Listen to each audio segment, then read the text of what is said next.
Hey everybody, I decided to make this video mainly because I know, especially at the moment, people are having difficulty drying clothes. Washing clothes is no problem for some people who have a washer at home, but drying them, especially large items, is not easy, especially if you don't have a garden, if you don't have a balcony or somewhere outside to dry your clothes. So what I've come up with is this idea.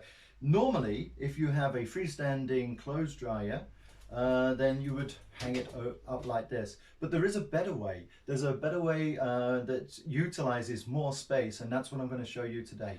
Let's do the following. First, you take the corners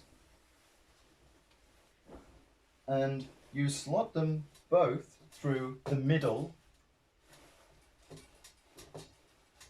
and take one corner, peg it, take the other corner,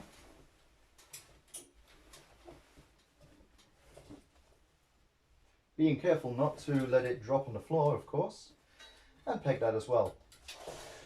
Once you've done that, all you need to do is exactly the same with the other two corners. So the first one's going to go through now. Make sure it's in the same gap. One. Peg that.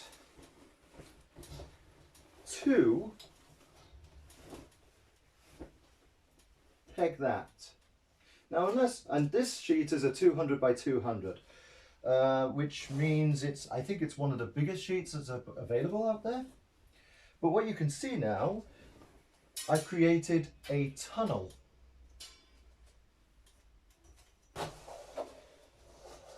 And there we have lots of space for other items.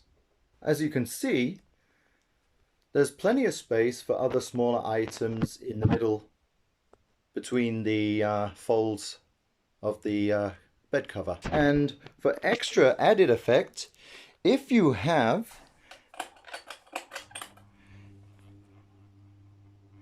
a ventilator, a standing fan, that gets the job done so much quicker. You've just created a wind tunnel. Okay, so I hope you found this useful. If you have any other ideas how I can improve upon this, then please leave a comment. Stay safe, stay healthy, stay indoors.